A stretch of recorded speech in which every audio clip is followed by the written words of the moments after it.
कई ऐसी चीज़ें हमारे पर्सनल लाइफ में चीज़ों को डिस्टर्ब कर रही होती हैं जिससे हमारा सिलेक्शन रुक जाता है। उन चीज़ों पर मेरा ध्यान देना है। सबसे पहला पॉइंट मेरे भाई, at last, avoid negative thoughts and person. ये बहुत ज़रूरी है। आपके मन में मेरे भाई नेगेटिव विचार आएंगे, और सबसे पहला मैं आपको नेगेटिव विचार बताता हूँ। जैसे मान लो कोई बच्चा है, ठीक है, मैं हूँ, पिछले 3 साल से मैं सीजल की तैयारी कर रहा हूँ और हर बार मेरा पेपर में सिलेक्शन रुक जा रहा है। तो उस केस में क्या होता है कि अपना सेल्फ कॉन्फिडेंस एकदम खत्म सा हो जाता है। हमें अपने ऊपर विश्वास ही कम होने लगता है। यार हम कर भी सकते हैं क्या, पेपर हमारा होगा भी क्या, यार तेरा कुछ नहीं होने वाला है।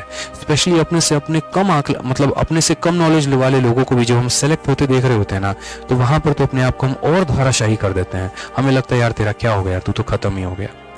तो वो नेगेटिव थॉट है ना, कम करता है। ये उसी तरीके का एक बार हो गया कि जैसे मानो मैं गाड़ी लेके रोड पे निकला, पहले दिन मेरा एक्सीडेंट, दूसरे दिन लेके निकला और एक्सीडेंट, तीसरे दिन लेके निकला, और जब ऐसी घटना मेरे साथ 6-7 बार हो जाएगी ना, तो 8वीं बार मुझे गाड़ी चलाने में भी डर लगेगा। भाई गाड़ी लेके जाएगा तो ठोक देगा। वही वाली कहानी हो रखी है आपके साथ। आप अपने मन से इतना बंद से गए, अपने नेगेटिव थॉट, अपने नेगेटिव लोगों से इतने बंद से गए ना, कि आप धीरे धीरे जो इंसान हंसता था, खेलता था, मुस्कुराता था, लोगों से बात करता था, उसके माइंड में अच्छे थॉट्स आते थे, क्रिएटिव करने का कुछ मन करता था, नई चीजें पढ़ने का मन करता था, लोगों के ताने और बाकी नेगेटिव थॉट से आप धीरे धीरे अपने आप को समेटते चले गए। अब ना किसी से आपको बात करने में इंटरेस्ट है, ना किसी से कुछ बात मिलने में इंटरेस्ट है, ना कुछ नया पढ़ने का मन है। अपने ख्यालों में सिमटे पड़े हैं, बैठ के दुबक्के कोने में रो रहे हैं। बस वहीं पर कहानी खत्म हो जाती है, क्योंकि ये दिमाग जो है ना, ये ऐसा है कि एक उपजाऊ जमीन है, और इसके ऊपर जो है ना, जितनी एक तरीके से बीज डालोगे ना, उतना बढ़िया फसल करके देने वाला है। लेकिन आप इसको बंजर बनाए जा रहे हो, अपने ख्यालों में दबाए जा रहे हो, कुछ नया सीखने की कोशिश नहीं कर रहे हो। मेरे भाई इतना भी आपने बुरा कोई काम नहीं किया है, ऐसा भी कुछ नहीं हो गया। आपको आतंकवादी घोषित नहीं कर दिए गए हैं, आपको देशद्रोही घोषित नहीं कर दिए गए हैं कि आप अपने मन में इतना गिल्ट लेकर बैठे हैं, इतनी नेगेटिव थॉट लेके बैठे हैं। लड़कियों के केस में बात करूं, सर नहीं हुआ तो मेरे शादी करवा देंगे मेरे घर वाले, नहीं हुआ तो हम क्या मुंह दिखाएंगे, मेरे पापा वॉचमैन की ड्यूटी करते हैं, बहुत मुश्किल से पढ़ा रहे हैं, खेत बेच के पढ़ा रहे हैं, मेरा सिलेक्शन नहीं हुआ तो क्या होगा। डर होना जरूरी है, मैं मना नहीं कर रहा हूं, लेकिन वो इतना भी ना डर हावी हो जाए आपके दिमाग के ऊपर कि कुछ शुभ काम भी करने जा रहे हैं और साला वो खत्म कर दे आपको। तो पहली बात, नेगेटिव थॉट खत्म करो अपने मन में, पॉजिटिव सोचो, अच्छा सोचो। ये सोचो कि यार ठीक है भाई, मेरा नहीं होगा सिलेक्शन तो किसका होगा। हाँ ठीक है ना, 2023 में वैकेंसी कम है, कोई बात नहीं, रिपीटर भी है, बट भाई मेरी मेहनत इतनी ऊपर हो जाएगी ना कि बाकी लोगों से मैं ऊपर चला जाऊंगा। यार इस बात का डर है, कोई मेहनत में कमी है आपके, क्या आप दूसरों से कम है क्या, तो फिर किस बात का डर रहे हो। थोड़ा खुलकर बाहर आओ यार, पढ़ो यार, थोड़ा लोगों से बात करो, थोड़ा विचार रखो, थोड़ा मुस्कुराओ यार, अधिकार है आपको। ऐसा कोई गलत काम आपने नहीं किया है यहाँ पे, आप कोई टेररिस्ट नहीं है, आप यहाँ पर कोई आतंकवादी नहीं है, कोई बम नहीं फोड़ा आपने यहाँ पे जाके, किसी का खून नहीं किया आपने यहाँ पे। हाँ ठीक है, पेपर नहीं हुआ, असफल हो गए, कोई बात नहीं। कौन इंसान अपने पेपर में, क्या मैथ्स में मैं कभी फेल नहीं हुआ अपने लाइफ में, 4th क्लास में फेल हो गया था मेरे भाई, मैथ्स में ही फेल हो गया, 35 नंबर आए थे। समझाया मेरे घर वालों ने, यार मैथ्स का एजुकेटर हूं मैं आज। तो ऐसा नहीं है यहाँ पर चीजों को लेके, होती है चीजें, बट वो एक शुरुआत है, एंड नहीं है। आप एंड को, आप जिस चीज को है ना फेल हो गए, वहीं पर उसको आप एंड मान के चलना शुरू कर देते हैं, वहीं कहानी खत्म हो जाती है। तो ये नेगेटिव पीपल को भी और नेगेटिव थॉट्स को भी बंद करिए, मत आने दीजिए, एंट्री मत आने दीजिए। भाई दूर रहे यार, तो भाई अभी है ना भाई, दूर रहे, नहीं आना भाई। बहुत मुश्किल से अपने आप को पॉजिटिव किया है, नहीं आना। कोई लोग भी अगर आपके पास अगर बैठ के है ना, स्पेशली लड़कों में रूममेट्स होते हैं, पटना मैंने देखा है और भी आसपास जगह पे मैंने देखा है, ठीक है, आ जाएंगे, अरे भाई वो तो इतना घंटा पढ़ता है यार, अब साला उसके चक्कर में अपना पढ़ाई खत्म है। हम 8 घंटा आज लाइब्रेरी में पढ़ के आए हैं और पता चला कि वो 10 घंटा पढ़ के आया। अब इस बात पे दिमाग खराब है कि वो 10 घंटा पढ़ के आया है, उसने तो पूरी की पूरी एसपी बख्शी की किताब निपटा दी यार, एसपी बख्शी के सारे वोकैबुलरी याद कर डाले, सारे के सारे ग्रामर याद कर डाले। अब अपनी पढ़ाई वहां फीकी पड़ गई, दूसरे की ज्यादा हावी हो गई। ये मत करना। मान लो लाइब्रेरी में बैठ के बहुत बढ़िया पढ़ाई चल रही है, बगल वाले ने मॉक टेस्ट दिया और जहां उसका स्कोर देखा ना 175, और वहां वो अपना डींगे हाँकना शुरू कर देगा, आप सच में उस बात को सीरियस लेके चले जाएंगे। अरे यार सही कह रहा भाई, यार मेरा तो है ना 110 नंबर आता है, देखना उसका 170 नंबर आ रहा है, मेरा कैसे सिलेक्शन होगा। अरे तुम्हें क्या पता, एक बार वो घर पे पेपर दे के आया है, उसी मॉक को किसी और आईडी से हो सकता है उसने घर पर पेपर दिया हो, एक अटेम्प्ट दे चुका, उसको आंसर तक याद हो, और दूसरी बार तुम्हारे आगे स्टार्टअप दिखाने के चक्कर में पेपर दे रहा और तुम्हारा मोरल डाउन कर रहा है और तुम नेगेटिव हो रहे हो। वास्तविकता में जियो ना मेरे भाई, बहुत ऐसी चीजें पता नहीं होती, इसीलिए इन लोगों से दूर रहो, अपने आप को बेहतर करो। बहुत बड़ी बात है, नहीं पता होता ना चीजें आपको, आप लोगों को। तीसरी बात अगर हम बात करें तो यहाँ पर ये भी बहुत जरूरी है, ठीक है। एक पर्सन है जो मेरे काफ़ी अच्छे मित्र हैं और राइट नाउ जो है वो ASO इन रेलवे में सेलेक्टेड हैं। तो एक बात उन्होंने बोली थी कि देख भाई, मेरे समय उतना कंपटीशन नहीं था, लेकिन मैं जो है अपने आप को एक बड़ा टफ जोन में लेकर गया था। जब मैं मॉक देता था ना, तो मेरा मॉक में हमेशा स्कोर 1 से 10 के बीच रहता था। यहाँ पर मेरा मॉक का जो स्कोर था वो ऐसा हो गया कि मैं ऑल इंडिया रैंक 100 से बाहर चला गया और मुझे उस दिन डर हो गया। ठीक है, फिर मैं बैठकर वहीं सोचता रहा कि क्या ऐसी गलती हुई कि मेरा स्कोर इतना बाहर गया। और वहां मूल्यांकन करना बहुत जरूरी पड़ जाता है। आप टॉप पर चल रहे हैं, ये सबसे बड़ी बात नहीं है, लेकिन अगर आप एक झटके में भी नीचे आ रहे हैं तो आपको वहां सोचने की आवश्यकता है कि यार क्यों हुआ। ठीक है, कई बार है ना, अपना आकलन हमें जो है ना आगे नहीं बढ़ने देता। आप ये देखो, अंबानी बहुत रिचेस्ट हैं, ठीक है, अपने रिचेस से ऐसा नहीं है वो काम नहीं करते होंगे, ऐसा भी नहीं है मेरे भाई यहाँ पर कि उन्होंने काम करना छोड़ दिया होगा, लेकिन उनसे कई गुना ज्यादा मेहनत अदानी ने की और वो आगे बढ़ गए। अब अंबानी जी को करने की जरूरत क्या है यहाँ पे कि वो अपना आकलन करे कि किन किन कारणों से हम पीछे हुए हैं। हो सकता है गवर्नमेंट का सपोर्ट उनको मिला हो या कुछ और भी चीज हो, बट मुझे भी वो काम करना चाहिए ताकि मैं टॉप पर बना रहूं। उसी तरीके से अगर आप एक स्टूडेंट है, आपका स्कोर कम आता है, तो आपको आकलन करना है, मैथ्स कमजोर है, इंग्लिश कमजोर है, क्या पॉइंट हमारा वीक है और यहाँ पर किन किन चीजों पे। ये आपका थर्ड पॉइंट है, सेल्फ एनालिसिस। और मैं जो सोशल मीडिया के बारे में बात कर रहा था, क्यों, देखिए अपने पेपर के 1 से 2 महीना पहले अपने सभी चीजों को कोशिश करिए ब्लॉक करके रख देने की। जब हम अपना कॉलेज छोड़े, हम अपने कॉलेज में प्रेसिडेंट हैं, चुनाव लड़ा बढ़िया वाला लास्ट ईयर में आते आते, ठीक है, बोलने की कला आ गई और भी चीजें आ गई तो बन गए, मतलब ठीक है। लेकिन थर्ड ईयर के बाद है ना, जब हम वजीराबाद दिल्ली जैसे शहर में शिफ्ट हुए और वजीराबाद में शिफ्ट हुए, उसके बाद हमने अपना माइंडसेट बना लिया, बहुत ही सिंपल। फेसबुक उसी दिन बंद कर दिया। एक वो अकाउंट था, आज भी मुझे याद नहीं है कि मेरा वो फेसबुक अकाउंट क्या था। ट्विटर बनाया था, उसी दिन बंद कर दिया, और भी चीजें सारी बंद कर दी। नंबर मैंने बदल दिया। बहुत सिंपल सा बात था कि वो दोस्त मुझे दोबारा फोन करेंगे, मुझे दोबारा बुलाएंगे, ठीक है, फिर वही मेरा हैंग आउट चलता रहेगा और फिर मेरा वही कहानी रहेगा। और आज मैं इतना दावा करता हूं कि जिस स्कूल से मैंने पढ़ाई की है, चाहे 6ठी से लेकर 10वीं तक हो, या जिस कॉलेज से मैं ग्रेजुएट हूं, ठीक है, अपने बैच की अगर मैं बात करूं, तो अपने सभी दोस्तों में अगर सबसे आगे कोई खड़ा है तो मैं हूं। ये आज की स्थिति बता रहा हूं, कल कोई और हो जाए वो अलग बात है। इसलिए मेरे भाई, मैंने कहा कि सोशल मीडिया को अवॉइड करो। कौन क्या कर रहा है, किसकी लुगाई किसके साथ भागी, किसका ब्रेकअप हुआ, किसका पैचअप हुआ, कौन जीता कौन हारा IPL में, कोई फर्क नहीं पड़ता। अपने ऊपर काम करो, वो मेरे भाई सबसे इंपॉर्टेंट है। ठीक है, नेक्स्ट पॉइंट में यहाँ बात करूंगा, अपने आप को मोटिवेट करो, ये बहुत जरूरी है। कई लोग हैं ना, आप चीजों को सोचिए, ऐसे समझिए, मैं आज बच्चों से मिलता हूँ और जो सबसे ज्यादा मुझे बूस्ट अप करता है, अरे दुनिया को छोड़ो यार, मैं आज पढ़ा रहा हूँ, भगवान के दया से एक अच्छा नाम भी हो गया, भगवान के दया से एक अच्छी चीजें भी हो गई, ठीक है, लेकिन आज भी मैं डेली अपने आप को मोटिवेट करता हूँ। और मोटिवेट कैसे होता है? आप लोगों के कमेंट से। मोटिवेट कैसे होता हूँ? आप लोगों की उन बातों से। और मुझे लगता है कि अगर आज मैं यहाँ पर हूं तो अगले दिन मैं इस पे और मेहनत करके और आगे बढ़ूंगा। आप देखो, जो ये PPT है, आज के पहले क्या आपने ऐसी PPT मेरी किसी भी क्लास में देखी होगी? मैं सोचता तो ये भी होता, अरे यार बहुत बड़े एजुकेटर हो गए हो तुम्हें क्या जरूरत है यहाँ पर, इतने बड़े हो गए कि पूछो मत, तुम पूरे भारत को पढ़ा रहे हो, तुम पूरे विश्व को पढ़ा रहे हो, मन में घमंड। ठीक है, अब वो चीज मुझे डुबाती है यहाँ पे। उससे पहले मैंने क्या सोचा, नहीं यार, मुझे ऐसा लग रहा है कि अभी बच्चों को जो है ना, वो काफी परेशान है, उनका सिलेक्शन नहीं हो रहा है, कई ऐसी चीजें हैं जो वो गलतियां कर रहे हैं। यहाँ पर आप सामने आइए, खुद मेहनत करिए, आगे बढ़िए, थोड़ा उनको और जो है मोटिवेट करिए। ठीक है, उसी तरीके से कई बार मैं अपने लाइफ में गिरा, लेकिन गिरने का मतलब ये नहीं होता कि हमेशा आप गड्ढे में ही पड़े रहेंगे यार, उससे ऊपर उठेंगे, आगे बढ़ेंगे।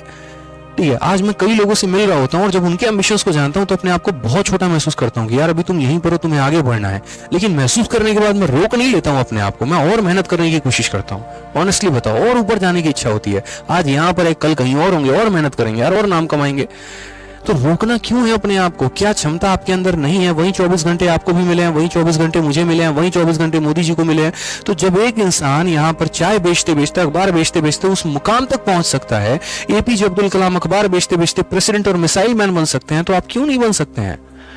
क्या भगवान ने कमी दी? आपको 2 हाथ की जगह 1 हाथ दे दिया, या फिर आपको अपंग बना दिया, या फिर आर्थिक रूप से आप कमजोर हो गए? भाई, दिमाग से जो इंसान कमजोर जब तक नहीं है ना, दुनिया की कोई ताकत उसको हिला नहीं सकती है। इसलिए कई लोग जब बड़े बन जाते हैं ना, जब एक मुकाम हासिल कर लेते हैं, तो उनको मेंटल प्रेशर बनाया जाता है कि इसको दिमाग से कमजोर कर, क्योंकि बाकी चीजों से ये होने वाला है नहीं। पैसे की तंगी चंद देर में खत्म हो सकती है, अगर दिमाग से तंग हो गए ना मेरे भाई, तो सबसे बड़ा चोट वो होता है। इस बात को ध्यान रखो। जितने लोग कहते हैं ना मोटिवेशन ये है, मोटिवेशन वो है, मोटिवेशन वो है, 2 मिनट में अगर इनकम टैक्स की रेट पड़ जाए ना, जहां पर दिमाग शून्य हो जाए, भाई साहब खत्म हो जाएगी कहानी वहां पे। रीजन बता रहा हूं, कुछ भी हो जाए, कोई ये घटना हो जाए, आप ऐसे समझो, आप ऐसी स्थिति समझो, वो दुर्घटना किसी के साथ होती है, वैसे सिचुएशन में आप देखिए क्या होता है, हाथ कांप रहे होते हैं और भी चीजें हो रही होती हैं। रीजन, हम वहां पर ये सोचना दिमाग बंद कर देता है कि अब आगे करे क्या। ठीक है। तो इंसान के हालात भी ऐसे होते हैं, जब असफलताएं मिलती हैं, जब और चीजों में हम कमजोर हो जाते हैं ना, तो वहां पर ऐसा लगता है अगला कदम क्या है। वहां सोचना है, अपने आप को मोटिवेट करना है, अपने आप को बूस्टअप करना है और मेरे भाई और आगे लेके जाना है। जो भी तरीका है, जिसको भी आप फॉलो करते हैं, जिस भी सोर्सेस को आप फॉलो कर रहे हैं, किसी के अगर रील से आपको मोटिवेशन मिल रहा है, किसी के वीडियो से मिल रहा है, किसी के सक्सेस स्टोरी से मिल रहा है। मैं भी सुना करता था जो स्टॉक्स के एक से एक कहानियों से मैं बहुत इंस्पायर हुआ हूँ, और उसी इंस्पिरेशन ने ना आज मेरे एक एक चीजों को पूरा किया है। आप ऐसे समझो कि जैसे मानो अगर आज आप विराट कोहली को सुनते ही नहीं हो, विराट कोहली को आप जानते ही नहीं हो, आपको यही नहीं पता कि सचिन एक वक्त पे डाउन आ चुके थे, उसके बाद उन्होंने उठाया अपने आप को, कैसे आप कैसे अपने आप को मोटिवेट कर पाओगे, कैसे आप ऊपर लेके जा पाओगे। तो असल में वो जो एक मोटिवेशन होता है ना, वो हमें एक सपना दिखाता है, और वो सपना दिखाता है तो उस सपने के लिए हम मेहनत करते हैं और हम आगे बढ़ते हैं। अगर मुझे आज भी वो दिन याद है कि 10वीं में मैं एकदम नालायक था और मेरा वो पढ़ाई करने का बिल्कुल भी मन नहीं करता था। एक मेरा भाई था, उसके पापा टीचर हैं और बहुत अच्छा, उसने मुझे कहा कि भाई आदित्य देख यार, 4 साल की तेरी मेहनत है, तू 4 साल मेहनत कर लेगा ढंग से, उसके बाद मैं बता रहा हूँ तेरी लाइफ बहुत बेस्ट होने वाली है। और बहुत सारी बातें उसने बताई जो समय के कारण मैं बता नहीं सकता, और उसकी बातों पे मानता चला गया कि हाँ यार ऐसा भी संभव है। फिर जब कॉलेज में आए, जब हमने लोगों को देखा बड़ी बड़ी गाड़ियों में घूम रहे हैं, जब हमने देखा कि यार उनकी लाइफस्टाइल ऐसी है, यहाँ दिल्ली में इस तरीके से होता है, मेट्रो में मैंने देखा कि हाँ यार लोग मतलब एक ब्रांडेड चीजें पहन रहे हैं, घूम रहे हैं, शौक है यहाँ पर लोगों का, यार ये ऑडी होता है, ये BMW होता है, मोटिवेट हुए यार चीजों को लेकर। क्यों नहीं कर सकता यार, तेरे पास क्यों नहीं हो सकता है BMW ऑडी यार, मेहनत करना, भगवान ने कमी दी है क्या, नॉलेज दिया ना, हाथ पांव दिए ना, काम कर सकता है ना, बुद्धि चला सकता है ना, तो चलाना। फिर अपंगों की तरह बैठा क्यों है, क्यों उस गली में 4 कमरे में बैठ के सोकर दिन भर मूवी देख रहा है यार, उठ जा, खड़ा हो जा, आगे बढ़े यार, बहुत चीजें हैं पाने को, नजरें उठा के तो देख आसपास कितनी है, राख से भी तो बहुत कुछ खड़ा कर सकता है। और उस चीज की मोटिवेशन ने, उस चीज की मेहनत ने मुझे बहुत आगे पुशअप किया। तो वो चीज थोड़ा सा आप एनालाइज करो, चंद क्वेश्चन ही तो है, पेपर ही तो है, क्यों नहीं कर सकते हैं यार, वो थोड़ा सा है ना अपने अंदर लेकर आओ, बहुत जरूरी है। लास्ट पॉइंट यहाँ पर 10 घंटे के ऊपर की स्टडी, ये भी बहुत जरूरी है। अगर आप कम पढ़ाई कर रहे हैं ना, तो ये आपकी सबसे बड़ी गलती है। मेरा मानना ये है, आज मेरे काम को लेकर देखो, मैं अपने काम में इतना सीरियस हो चुका होता हूँ ना, कई बार मेरे घर वाले इतना मुझे बोल देते हैं, ठीक है, मम्मी से सुनने को मिल जाता है, पापा से सुनने को मिल जाता है, तुम्हें अपने काम से मतलब ही नहीं, तुम हम लोग को भूल चुके हो, ठीक है, क्या फायदा तुम्हारी ऐसी कामयाबी का जहां पर तुम मुझे वक्त ही ना दो, 1 घंटे भी ना दो, 2 घंटे भी ना दो, तुम अपने ऊपर काम करना भूल चुके हो, आंखों के नीचे तुम्हारे डार्क सर्कल्स आते हैं, चेहरे को देख के ऐसा लगता है कि तुम्हारे में कितनी थकान भरी हुई है। 100 बातें भाई साहब सुनने को मिलती है, 100 बातें, लेकिन फिर भी मेरा जो काम को लेकर डेडिकेशन है ना, वो खत्म नहीं होता। रात को 4 बजे सोऊं, सुबह 8 बजे उठ के फिर भी ऑफलाइन क्लास लेने जाना है, शीट मुझे तब भी बनानी है, किताब के ऊपर मुझे तब भी काम करना है। दुनिया मतलब आए दिन लोग नेगेटिव बोलते रहेंगे मेरे बारे में, फिर भी मुझे अपने ऊपर काम करना है, अपने आप को बेहतर करना है, अपने ऊपर को और काम करते जाना है, और बेहतर करते जाना है, और बेहतर करते जाना है, वाली बात है। तो आपके अंदर कम से कम इतना तो मेरे भाई काम होना ही चाहिए। आज एक टाइपिस्ट मेरे यहाँ आता है ना, सुबह 9 बजे से लेकर रात के 9 बजे तक काम करता है, भाई मैं उसको देख के मोटिवेट होता हूँ कि इस एज में भी कोई व्यक्ति 9 घंटे तक लगातार काम कैसे कर सकता है। और अगर टाइपिस्ट 9 घंटे जो है सिस्टम पर बैठकर 15,000 की सैलरी के लिए, 20,000 की सैलरी के लिए काम कर सकता है, तो एक स्टूडेंट होके आप अपने लाइब्रेरी में मेरे भाई 9 घंटे क्यों नहीं पढ़ सकते हैं, जिसने अपने जीवन में आज तक कुछ हासिल ही नहीं किया है? क्यों नहीं कर सकते आप, ये बताइए। तो ये थोड़ा सा सिटिंग अपनी बनाओ, और लास्ट बोलूंगा थोड़ा असेटिक बनो। असेटिक एक शब्द है, वोकैबुलरी में बहुत अच्छा है, साधु संत वाला जीवन वाला कहते हैं यहाँ पर। मतलब दुनियादारी से मतलब मत रखो, बाकी चीजों को थोड़ा भूल जाओ, अपने ऊपर काम करना शुरू करो, ठीक है। थोड़ा मोह, थोड़ा और चीजों को त्यागो, थोड़ा जो लेविश लाइफ अपनी बना रखी है, थोड़ा सा एकदम जो है घूमना फिरना, शौक और भाई पार्टी में जाना, अपने आप को मेंटेन करना, थोड़ा ज्यादा शो ऑफ करना, इन चीजों को थोड़ा बंद करो, ठीक है। जब मैं अपने रूम में था ना, और जब मैं पढ़ाई करता था, तो मेरे भाई जब मुझे पहली बार ट्यूशन पढ़ाना पड़ा, तब मुझे आज भी वो दिन याद है कि गुरुकुल में तब मैंने शीशा खरीद के मंगवाया था कि यार शीशा ला दो, कल से चेहरा देख के जाना पड़ेगा, जो है वो पढ़ाने जाना है, गर्ल्स गुरुकुल में पढ़ाने जाना है, चूंकि लड़कियां होंगी, वार्डन्स होंगे, और भी चीज होंगी, तो एक थोड़ा टीचर वाली फीलिंग आनी चाहिए कि हाँ थोड़ा ध्यान देके जा रहा है। कुछ भी चीज मंगाना होता था ना, तो वहां पर जो लड़का था, वार्डन था, उसको मैं बोल देता था कि भाई कुछ लेकर आ जाओ, मेरे लिए जाना है, बाहर जाना मुझे पसंद नहीं होता था। हर किसी के अपने अपने तरीके होते हैं। जब वक्त होता है, मैं खुद बोल रहा हूँ कि जियो, थोड़ा बाहर आओ, लेकिन जब पेपर के आखिरी 1-1.5 महीने है ना, तो उस समय तो जान ऐसी लगा दो कि अब नहीं तो कभी नहीं मेरे भाई, वो वाली आनी चाहिए आपके अंदर। तो ये वाला लास्ट पॉइंट है कि एकदम असेटिक बनो जब जरूरत है। पेपर के आखिरी 2 महीने हैं, दुनियादारी भूलो, IPL भूलो, बाकी चीजें भूलो, रिलेशनशिप भूलो, सब कुछ त्यागो, और मेरे भाई लग जाओ अपने पेपर में। 10 से 12 घंटे की स्टडी डेली निकालो, और यहाँ पर झोंक दो अपने आप को। तभी मेरे भाई ये 2023 में हो पाएगा, नहीं तो मेरे भाई बहुत मुश्किल होने वाली है, ठीक है। चलिए एक छोटी सी बात बोलूंगा यहाँ पर कि सक्सेस की सबसे खास बात यही होती है कि वो मेहनत करने वालों पर फिदा हो जाती है। ठीक है, बोलने से कोई सक्सेसफुल नहीं होता है, किसी के उठाने से कोई सक्सेसफुल नहीं होता है। सक्सेसफुल आप तब होते हैं जब वाकई में आप मेहनत करते हैं, और आपकी कामयाबी न एक दिन में बनी है और न एक दिन में कोई गिरा सकता है। लोग जितना जल्दी मान ले उतना बेहतर है, ठीक है, बाकी का तो कुछ कह ही नहीं सकते। उसी तरीके से आप यहाँ पर सेलेक्टेड होंगे ना, तो एक दिन का ये सफर नहीं रहा होगा, आपके वर्षों की, आपके सालों की ये मेहनत होगी जो आपको यहाँ तक लेकर आई होगी। इसलिए बहुत आवश्यकता है मेरे भाई अपने ऊपर काम करने की और मेहनत करने की। वो सेलेक्ट हो गया, उसके रीजन जानोगे, लेकिन आप क्यों नहीं हुए वो भी तो जानो और मेहनत करना शुरू करो। ठीक है, तो बस मैं इतना ही बात आपको बोलूंगा आज के सेशन में, और बाकी समझदार हो आप। आज से सोशल मीडिया के यूज भी जानो, मिसयूज भी जानो, और उसके ऊपर जो है ध्यान दो अपना। ठीक है, कोशिश किया होगा मैंने कि आपके सारे पॉइंट्स को क्लियर कर पाया हूँ। इसके अलावा अगर आपका कोई भी पॉइंट रहता है तो वीडियो के कमेंट बॉक्स में मेरे भाई मुझे जरूर बताइएगा। बहुत बहुत आप लोगों का आभारी रहूंगा। बाकी वीडियो कैसे लगी अपने लाइक के माध्यम से जरूर बता दीजिएगा मेरे भाई। ठीक है, मेहनत करते रहिए, जीवन में कामयाब बढ़ते रहिए, आगे बढ़ते रहिए। भगवान खुश रखे आप लोगों को और बहुत कामयाब बनाए, बस इतनी ही दुआ है। धन्यवाद भाई।